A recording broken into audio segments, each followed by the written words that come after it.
Mary Borkus. It's the season of giving, which means it's the season of getting. And you know what that means?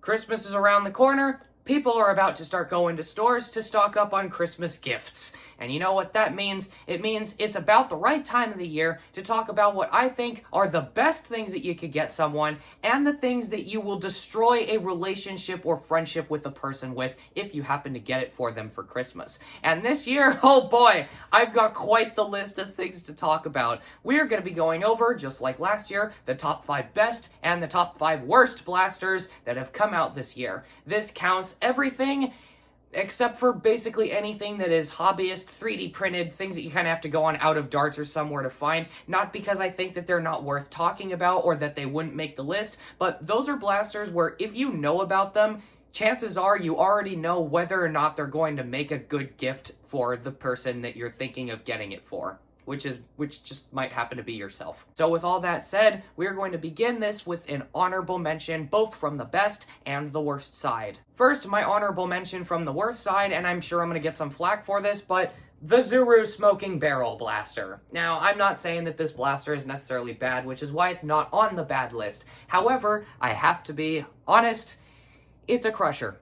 It's just another Zuru crusher. And while I don't think the crusher is necessarily bad, I don't really like it. I don't think that there is much reason for there to be Springer Heavy Gunner blasters with that top prime style. I don't really like the Megalodon because of the top prime style. I didn't like using the Crusher that much because of the top prime style. And the Smoking Barrel Blaster does introduce a very cool gimmick to add on to that mechanism. The mechanism is still basically unchanged, just with that new added mechanic. And while the mechanic is cool, it can't really save the very botched and not very fun to use after the first short period of time Crusher mechanism, and I just didn't really find any reason to buy one. Despite liking the Crusher well enough, I didn't really see any reason to get the Smoking Barrel. I just don't think it's that good of a blaster, and I mean, I could be proven wrong. I might get one later and take a look at it, but as it stands right now, I just don't think it's the best offering right now. My honorable mention for the best list is the Nerf Galactic Commander.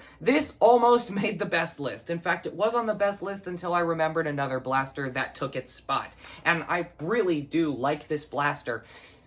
But the big handicap of it using N-Series darts and being as expensive as it is for the value that you actually get out of it, it's very hard to justify. It has a proprietary barrel attachment that looks so much like it shouldn't be proprietary, but it is. It has a really cheap scope, a really cheap stock. It uses N-Series darts. The batteries are way too far in the blaster, and the mechanism of just doing this is very difficult. It's not very well refined.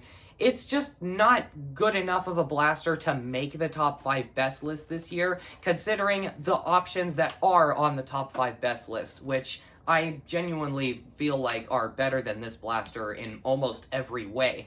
So while I do like this blaster, it just couldn't nail the top 5. With that said, let's get into the number 5 worst. Number 5 is the Buzz-Bee Spin Blast. I bet you didn't even know that this thing came out. Hardly anybody did. Because it is completely stupid. It is useless. It is a tiny version of the Buzz-Bee Spinfire, which was a really cool blaster, which used these big circular frisbee things that kind of worked as a mobile skeet launcher thing. So you could just pull it back, and it would launch the discs off into the distance, where they'd eventually lose momentum and then kind of fall off to the side. The Spin Blast is a teeny tiny little handheld version of it. But while the Spinfire worked because you could just pull it back really hard, it was very smooth and very fun to use, the Spin Blast requires you to clamp the disc onto the front and twist it, which puts little grooves from the propeller blades into your fingers very abrasively because you are literally fighting against a torsion spring to twist it up more, and once your fingers literally can't take it anymore, then you pull the trigger to fire it, and it only shoots one at a time, and it is a waste of $3. It is not fun, it is not cool, it is not comfortable, it is very annoying and very uncomfortable to use. It's just not a good blaster, and it's very sad how forgettable and how pointless Buzz-Bee is this year. Aside from this, the only things I can think of that they released were the Carnivore, that they already released before, and the Blitz 6, which they already released before, and a couple other blasters, which they already had variants of before. The Spin Blast is their only real original blaster, and it's really bad. Number 5 on our best list is the Dart Zone Boxer Pro. This thing is so cool. It is fun. This is what you call a fun blaster. Dart Zone has never done a kind of heavy gunner style pro blaster before, and they absolutely nailed it with this one. It is a chain fed, everyone calls it an LMG.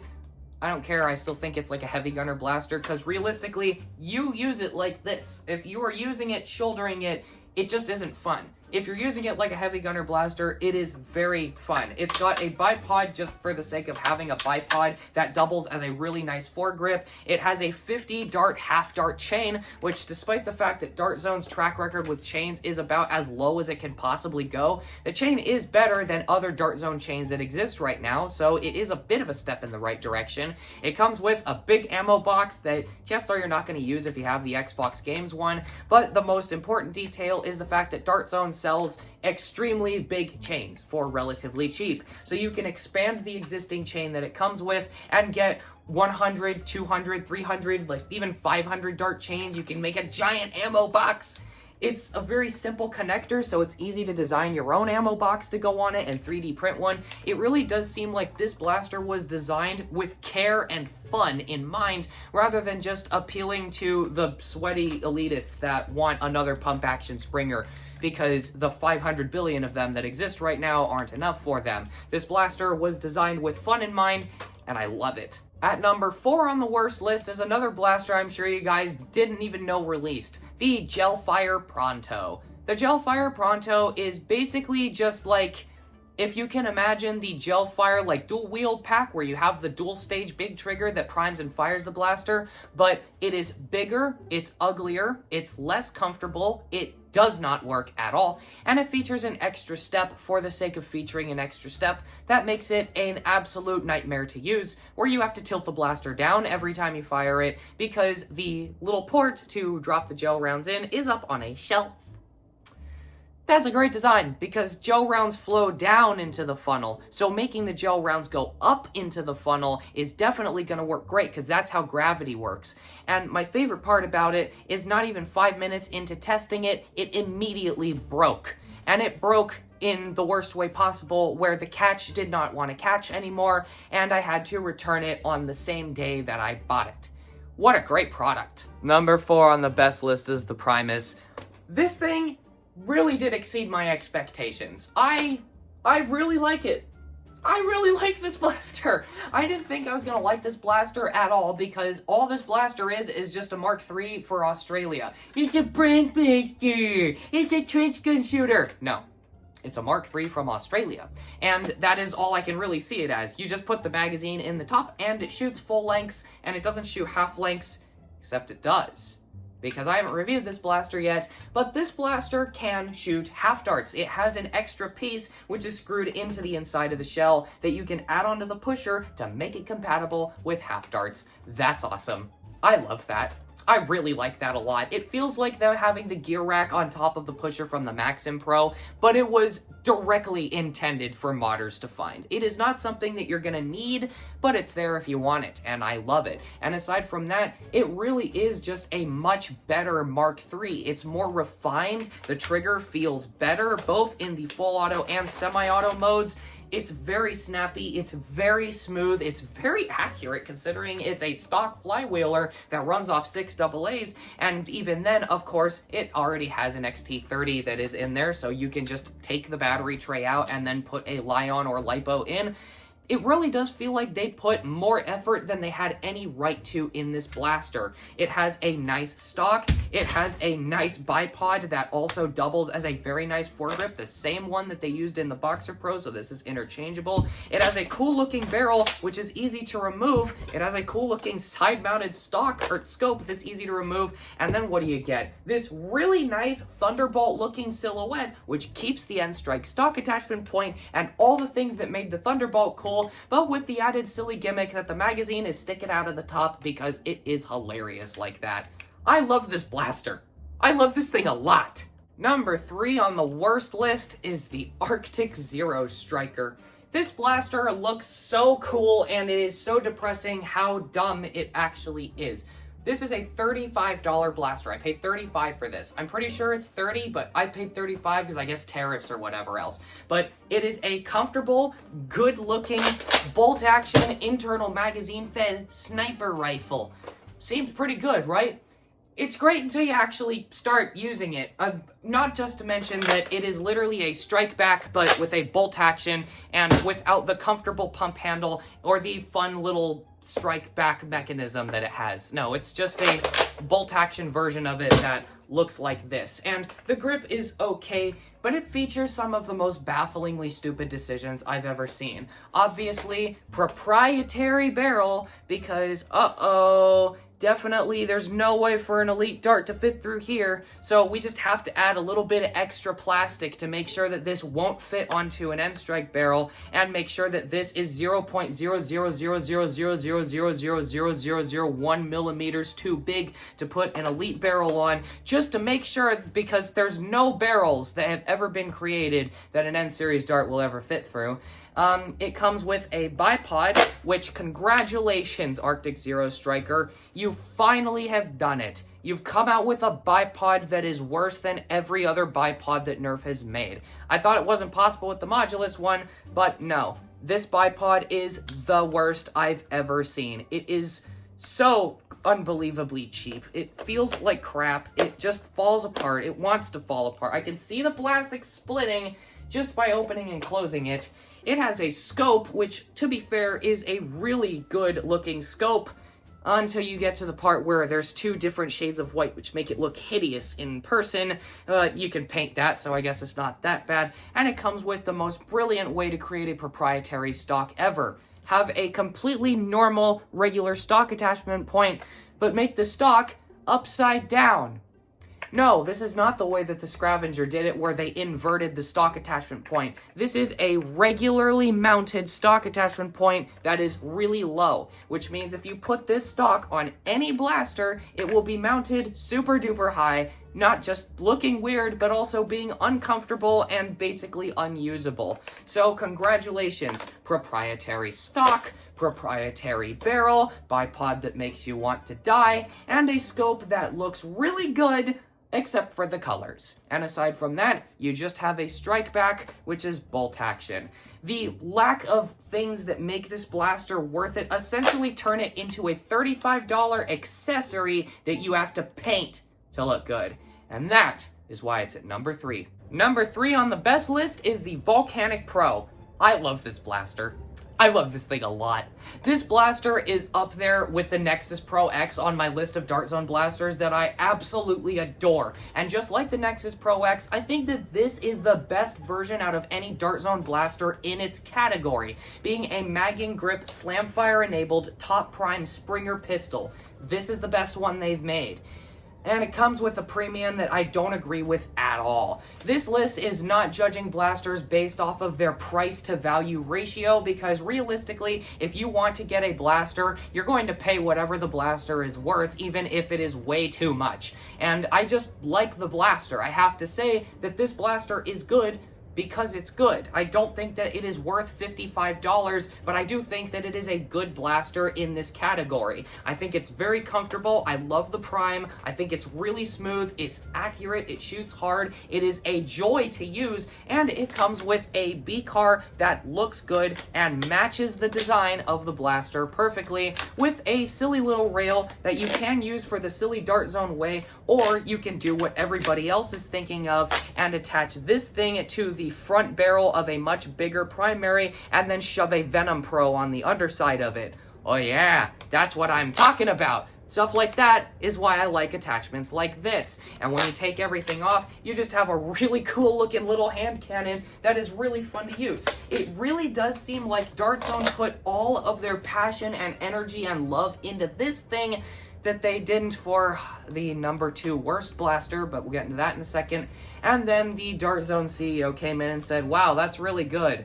Let's put a good price on that to match just how much you enjoyed making it, and ended up screwing this thing over at the last possible second. But price aside, I really like the blaster. So then what in God's name happened with this one?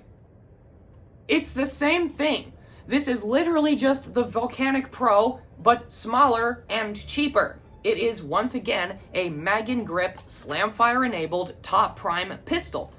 And this one has had the most problems seen visibly with a Dart Zone product in years. This thing has been more problematic than the Maxim Pro, which is insane, because the Maxim Pro was the most problematic blaster I'd ever seen out of them up to that point in time, followed very closely by the Omnia.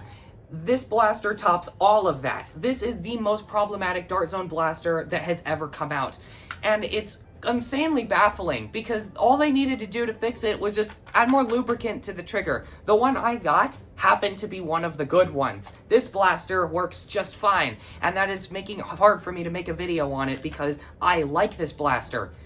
But I have to be objective and talk about the problems that have happened with this blaster, and when the problems that have been documented very publicly with this blaster consist of trigger pulls that are impossible, catches that are unbelievably aggressive, literally a blaster that you can't fire without slapping it really hard, that's bad. That is insanely bad, and it is unbelievable that this came out alongside the Volcanic Pro, which is over here. Same company, same year, same shelf, right next to each other. 55, 25, this one works, this one doesn't. It seems like Dart Zone's trying to send a message, and that is very sad, very upsetting. I love the look of this thing. I love the form factor. I think it is super comfortable, super good looking, and has a very nice buttery smooth prime. It shoots hard, it shoots consistently, but the trigger problems that people have documented keep this thing far away from the best list and put it very close to the absolute worst blasters that came out this year. If it wasn't for a certain company existing this year, this would have been the worst blaster this year. And considering the fact that Dart Zone has absolutely rocked my socks this year with their releases, that's a really hard pill to swallow. This was so close. Just put lubricant on the trigger and then it would have made the best list. Mine, personally, would have made the best list. But unfortunately, I have to speak for everyone, not just myself, and yeah, this can't go on the best list. Let's take a look at our number 2 for the best list. Do you remember how last year in the worst list I put the Maxim Pro really high because it was a tragic disappointment that didn't work and just kept dying out of the box and people's kept burning out constantly? It's okay, they fixed it. The Vector Pro is awesome! This is what the Maxim Pro should have been. It's also what the Nerf Pro Sender should have been. It's what both of them should have been. And the only thing that I really like more about the Maxim Pro, aside from the main grip I think is better on the Maxim Pro, is the appearance. I prefer the way the Maxim Pro looks, having a traditional, regular setup instead of a bullpup. I don't like bullpup setups that much, but even then, this thing is the best bullpup blaster I've seen probably ever. This thing is absolutely unparalleled by anything else that has come out this year as a flywheeler. Good rev trigger, good main trigger, stock that is hidden and not useless, but not really needed. You could just use the stock, but it's got a stock attachment point if you wanted it. Good design, quick rev up time, 8 AA's, XT30, no burnouts. No burnouts! It seems unreasonable to think that that's a good thing, but Dart Zone really has had a bad track record with flywheelers recently. But yeah, no issues with the motors, no issues with the micro switch, and what we got instead of those issues is a B-car. For the first time in a production flywheeler made by a big company that is currently available on Target store shelves, this blaster has a B-car. And you want to know what that B-car does? It makes this thing scary accurate. I'm talking DRS cage levels of accuracy at 150 FPS with short darts. This thing is amazing. This manages to make old crappy crummy darts that you just awkwardly stuffed into a magazine to get into the blaster work.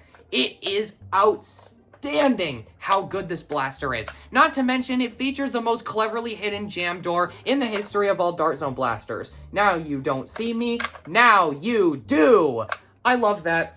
It's so good. Even though you kind of can't even reach in there, you kind of need a screwdriver, but that's besides the point. My point being is that Dart Zone has absolutely redeemed themselves with this blaster after all of the blunders with the Omnia 2nd gen, and the Maxim Pro.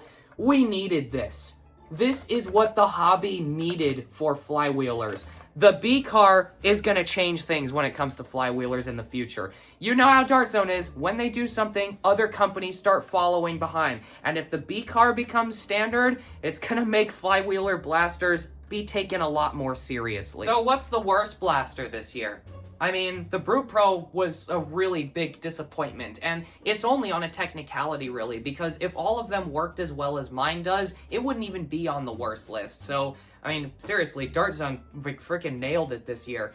But what is the worst blaster? Well, it isn't a blaster. It's a blasters. I'm talking about the Cobalt Fury, the Jade Strike, the Shadow Speed Recon, the Frost Fusion, the Flare Fusion, the Hulk Blaster, and probably a few others that I forgot about as well. Why are these blasters the #1 picks for the worst blasters this year? It seems like I'm just hating on Hasbro. And that is because Hasbro has made it more obvious than ever this year that they literally could not care less about anybody who likes the Nerf hobby at all. In fact, they deliberately don't want you to like their company, it seems like. Because all these blasters that I just described are either wards that are worse than the ward and more expensive, or agilities that are worse than the agility and more expensive.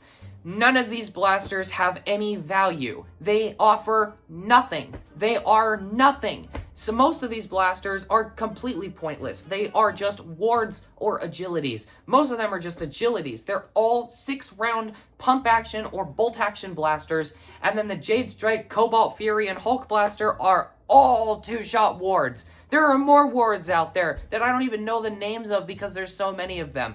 Everything is a ward. Everything is a ward or an agility, and while the original ward and agility worked because they were insanely cheap and massable and well done for what they were, these blasters aren't. They are even cheaper than the original ones in terms of build quality and are more expensive with crappy plastic attachments that in no way reflect the Modulus series as it is trying to replace. All these blasters are just attachment packs, and the attachments that they're offering are nowhere near the level of quality that Modulus attachments offered back when Modulus was a thing. This is not only a slap in the face to Nerfers, it's a slap in the face to their own legacy with the N-Strike attachment system and the Modulus series. Everything that those things stood for have been thrashed to death with these blasters in this loadout series. The Nerf loadout series has made me lose all hope in Nerf as a company. They're not gonna recover from this. This is the worst they've ever done. I've bought none of these blasters, and I don't need to tell you why they suck. They are all the same thing. They're just agilities and wards, but more expensive and worse, with more pointless plastic crap that nobody cares about stuck to them to make them look bigger. It's so sad. Dart Zone is producing things like this to try and push the hobby forwards, and Hasbro is mass-producing garbage to take up more space on the shelf. Guess what? It's not working, because I haven't seen any of these things on the shelf besides the Shadow Speed Recon. Meanwhile, what are the shelves consisting of? Dart Zone blasters! Hasbro, you ruined it.